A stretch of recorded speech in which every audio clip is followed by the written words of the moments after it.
Hello YouTube. When you play Oblivion, you may have noticed that everywhere around the world you can find these newspapers, the Black Horse Courier, Cyrodiil's trusted news source. But what's the backstory behind this newspaper and how trustworthy is it actually? Well, let's roll the intro and find out.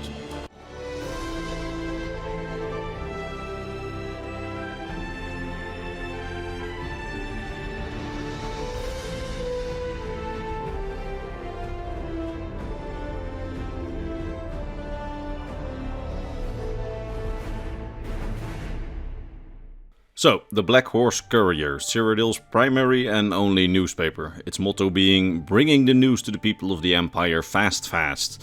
It's one of my favorite parts of the game, as while most people may not notice it, the newspaper actually gets new additions over the course of the game in Oblivion, reporting on the actions of the player and the effects of your actions throughout Cyrodiil. There's definitely not a new newspaper for literally every quest, but there's new newspapers for many of the quests that actually concern the public or have big effects. For example, high-profile murders for the Dark Brotherhood or high-profile heists for the Thieves Guild tend to get their own newspapers, and some side quests that concern big public figures in Cyrodiil, like a famous painter or a count or a countess. Those kind of quests generally tend to get a new newspaper where it reports on your actions or the perceptions of your actions throughout Cyrodiil. That's actually really cool, and I really wish that the other games did this as well. Anyway, the newspaper itself is distributed mostly across Cyrodiil and some of its border regions, and it reports mostly on things that happen in Cyrodiil. Every edition of the newspaper is free for the Empire citizens, as the newspaper actually gets funded by the Elder Council, and as such every citizen of the Empire has a right to every edition of the Black Horse Courier, if they want one. But then exactly how independent is this newspaper if 100% of its funding comes from the Empire's Elder Council? Well, not super independent.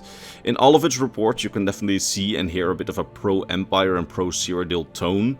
In some of the reporting it also becomes pretty clear that the newspaper itself, or at least some of the journalists, definitely have a bit of a prejudice against the other provinces, as they call Cyrodiil and the inhabitants of Cyrodiil civilized, while sometimes making fun of the other provinces, like saying how Nord building standards are definitely worse than Imperial building standards.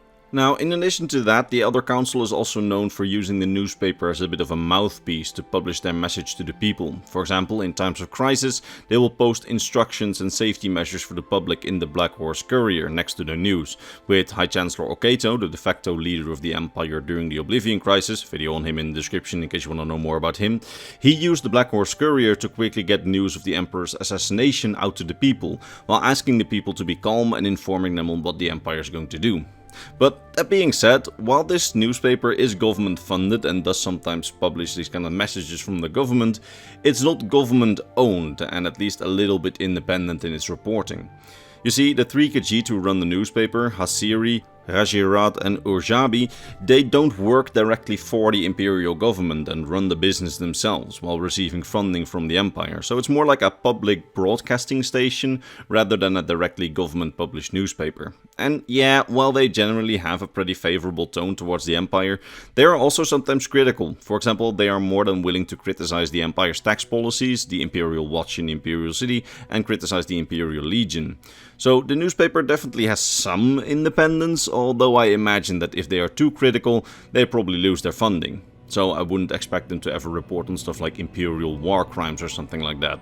But on smaller stuff they are definitely able to be critical, and are sometimes willing to go against the official message of the Elder Council, like when there's reports of a break-in in the Imperial Palace and the Elder Council says, "Don't worry, nothing happened." The Black Horse Courier does print that there are still rumors that something happened and publishes the theories that are going around. So the Elder Council does not fully control their messaging, but it can of course pull all of their funding if they no longer like them. So I don't expect them to ever get too critical. And the things that they are able to report on from the examples that we get in the game, they are mostly pretty accurate, although they might sometimes embellish Imperial greatness. And when they are outright wrong in their reporting, they don't tend to cover anything up or don't mention something for nefarious reasons. Rather, they tend to make mistakes because we as the player covered something up far too well, like with a murder for the Dark Brotherhood. Anyway, that being said, how does this newspaper actually operate in this medieval fantasy universe? Well, the newspaper is run from the Imperial city by the three Khajiit, Hasiri, Rajirat and Urjabi. They run the newspaper together, but all they do is receive the stories, make the newspaper and publish it, and then organize distribution. They don't write the stories and they don't distribute most of the newspapers themselves. Rather, in the lore, they have journalists and reporters in almost every county of Cyrodiil who publish the stories about what's going on in the area. They make a story about something that happens in the city, also interviewing locals about the event and working quotes into their stories. In fact, something funny is that we can often see in many of the quotes from Imperial officials, especially officers in the Imperial Legion, that they don't really take the reporters too seriously and sometimes are even a bit annoyed and hostile towards them, which I think is pretty funny. Now, that being said, once a story is written, it's submitted to the headquarters in the Imperial City, where the three Khajiit brothers edit them into the newspaper. They then make the newspaper in the Imperial City. There doesn't seem to be a printing press or anything, but I also don't think that they write them all by hand, since they have to make quite a lot of them. So I assume that they perhaps magically duplicate them, or, you know, if we can use duplication glitches, then why not them? There's not much lore on how they actually print the newspapers. Anyway, once the newspaper is made, then they are handed to the couriers and deliverymen who distribute them all across Cyrodiil. What's funny is that in Oblivion's original release there was a cut quest where you could actually make some money delivering the newspaper and other letters. In that cut quest, the Black Horse Courier deliverymen would also take along different letters and correspondence of the Imperial citizens along with their stack of newspapers to deliver, to make some money on the side. Now, that being said, we don't know much more about the Black Horse Courier. For example, we don't know when exactly it started or how it started. Although, considering it's run by three Khajiit brothers, who all seem to be relatively young, I presume that the Black Horse Courier only started out pretty recently, maybe a decade ago or something like that.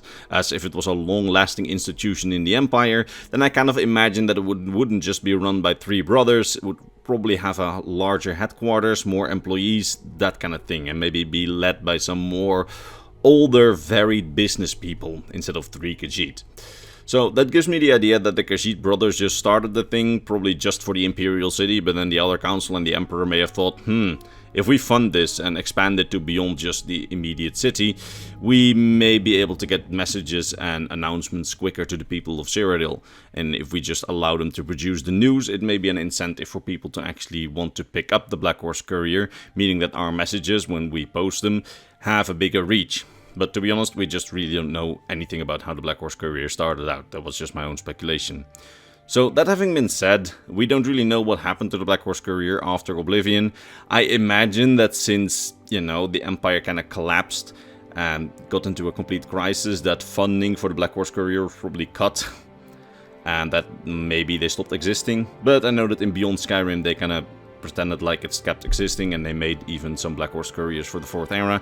So, you know, maybe Bethesda rolls with that idea, and they will still exist in the 4th era, but honest answer is that we don't know. And that's about all I can say about the Black Horse Courier, and I sincerely hope that you enjoyed this video, and that I managed to teach you something new about the Elder Scrolls lore today. And if I did, why not give the video a like to let the mighty YouTube algorithm know that this weird video is worthy of its attention. And now, all that remains for me to be done is to vocally thank my top Patreon supporters, Mr. Bernardo Binda, Gabriel Binda, His Soul, King Chris 20, RB Dash, Steve G, Volkure of Argonia, Rakai, Sword of Bushido, and Mr. Christmas. These wonderful people, along with all the other people on screen, so my Patreon subscribers and my YouTube members, make my weekly videos possible, and for that I am very grateful. That being said, I will see you all in the next lore video. Bye bye.